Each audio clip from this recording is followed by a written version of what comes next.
एक लड़की वाला भोपाल के अंदर मेरे साथ मामला आया, मौलाना 2-3 सालें हो गई मेरी बेटी बड़ी परेशान है, कुछ असर है उसके ऊपर, ज़रा देख लो। मैंने कहा भैया मुझे देखना वेखना नहीं आता, मैं क्या, अरे मौलाना चलिए तो कुछ दमम कर दीजिए, देख तो गए तो वो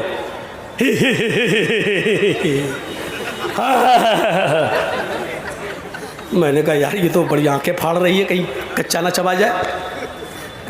क्या है, अपने बाप से कहती किसको लाया है, बड़े बड़े आ गए कुछ नहीं कर पाए, ये कल का लौंडा ये क्या करेगा।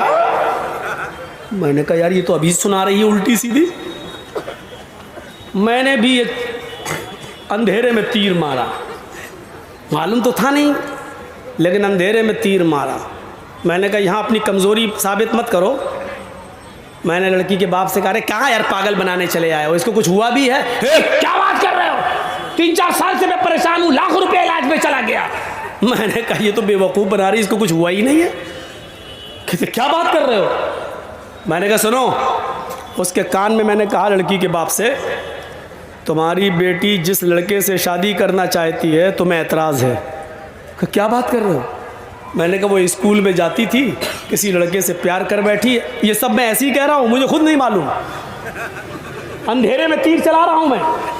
मैंने कहा कि उस लड़की का प्यार हो गया और तुम्हें पता चल गया, तुम शादी नहीं होने दे रहे हो, इसलिए वो सब ड्रामा कर रही है। शायद मेरे बाप इस ड्रामे से तंग आ जाएं और हमारी शादी उसी के साथ कर दें। कि मौलाना ये बात तो सही है कि उसको किसी लड़के से प्यार हुआ है, लेकिन वो ऐसा क्यों करेगी। अब हमें कड़ी मिल गई, कड़ी ये मिल गई कि बाप ने इस बात को कबूल कर लिया कि हाँ किसी लड़के से प्यार हुआ है। मैंने कहा ये प्यार का मैटर है। मैंने कहा चलो जर्जीस दिल में सोचा इसका इलाज करके देखो, बस एक अंधेरे में तीर। मैंने कहा अच्छा ठीक है, एक काम करो 1 किलो सरसों का तेल लाओ। वो लोग ले आए जल्दी से। मैंने उन्हीं के सामने कहा स्टोव जलाओ, स्टोव जला दिया। मैंने कहा कि इस तेल को कढ़ाई में गरम करो। वो गरम होने लगा, उबलने लगा, खोलने लगा। जब लड़की देख रही है हंसे, जब खूब खोल गया, उबल गया, तो मैंने लड़की के बाप से और उसके भाई से कहा कि दोनों भाई मिलकर इसके दोनों हाथ पकड़ लो, और लड़की के बाप से कहा कि तुम इसका सर मजबूती से पकड़ लो।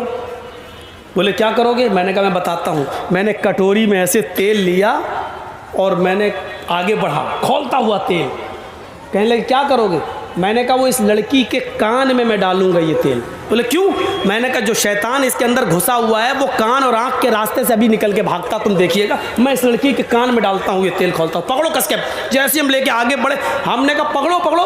हमने कहा इस लड़की को कुछ नहीं होगा, वो जिन्नात भागेगा जो इसके अंदर है, पकड़ो। उन लोगों ने मजबूती से पकड़ा और जैसे ही मैं करीब गया वो कहती ए मौलवी क्या कर रहा, मुझे कुछ नहीं हुआ, मुझे कुछ नहीं हुआ।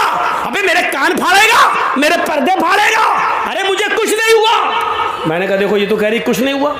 मैंने कहा बता कब से बेवकूफ़ बना रही है, अपने आप सब कह। मैंने जल्दी बता नहीं तो अभी 3 साल से।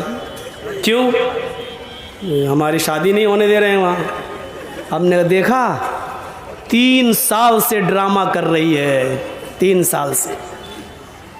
बजाय इसके कि तुम अपने घरों में अपनी जवान बेटियों का इलाज कराने के लिए किसी मस्जिद के इमाम, तावीज, झंडे, झाड़ फूंक करने वाले को बुलाकर लाओ, उससे पहले ये तजर्बा करके भी देख लो, देखो कैसे भूत और पलीत उसके ऊपर से भागता है। लाते हो कठमुल्ला को, वो कहता है जिन्नात है, 40 दिन तक सूरह जिन पढ़ना पड़ेगी। आप कहते हो मुझे मालूम नहीं है। मौलाना साहब आप घर पे आ जाइएगा, 40 दिन पढ़ लीजिएगा, 40 दिन के बाद आपको मजदूरी मिल जाएगी। 40 दिन तक वो पढ़ता रहा, आप ऑफिस में जाते हैं, 20 ही दिन हुए, पता चला बेटी भी गई, या बीवी भी था तो बीवी भी गई, वो मौलवी भी गया, और बेटी या बीवी तिजोरी का ताला तोड़ के पैसा और सोना जेवर भी लेके भाग गई। दरवाज़ा किसने खोला। अपनी बेटी के पास बैठाकर सूरह जिन पढ़ने का दरवाज़ा कौन खोला। मौलवी था, कोई फरिश्ता तो था नहीं। क्यों, वो बहक नहीं सकता था। क्यों नहीं बहक सकता है, इंसानी तो है, दरवाजे तो तुम खोलते हो। दरवाजे तो हम खोलते हैं मौलवियों को घर में आना, बेटियों के पास बिठाना, ट्यूशन पढ़वाना, जवान बच्चियों के साथ बिठा देना है? कब से वो वाक़या नहीं सुना होगा आपने? ट्यूशन पढ़ाता था एक मौलवी बेचारा, 45 साल का 50 साल का, पढ़ाता था कुरान किसको? 18-20 साल की लड़की को। और धीरे धीरे वो लड़की खूबसूरती मौलवी के दिल में आ गई। अच्छा हुआ, तो सही से सेटिंग नहीं बनाई जाती। 45-50 साल का मौलवी 18 साल की लड़की पर फिदा हो गया।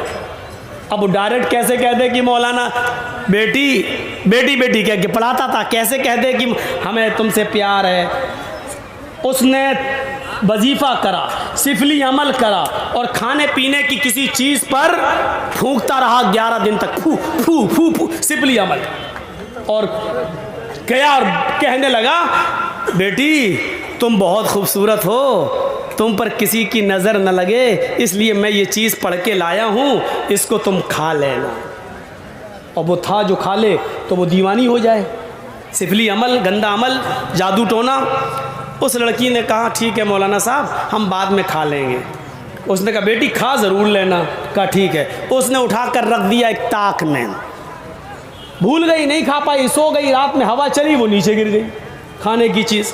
सुबह उठी, उस लड़की ने झाड़ू दी, वो खाने की चीज़ भी कूड़े के साथ बाहर चली गई। और बाहर चली गई तो उसको खा गई एक कुतिया। बजाय लड़की के वो खा गई कुतिया। अब बजाय लड़की के वो कुतिया मौलाना साहब पे आशिक हो गई। जहां मौलाना साहब वहां कुतिया, जहां मौलाना साहब वहां कुतिया, जहां मौलाना साहब कुतिया। मौलाना साहब नमाज पढ़ने जा रहे, कुतिया भी मस्जिद की तरफ जा रही। मौलाना कहते कौन सी मुसीबत में फंस गए। बाद में पता चला कि मौलवी ने जिसके लिए कुआं खोदा था उसमें खुद गिर गया। मेरे भाइयों, आप किसी मौलवी से कहो कि मुझे फलां की लड़की से मोहब्बत है, ताबी फौरन दे देगा। और उसी मौलवी से कहो कि मुझे आपकी बेटी से मोहब्बत है तो कमीना।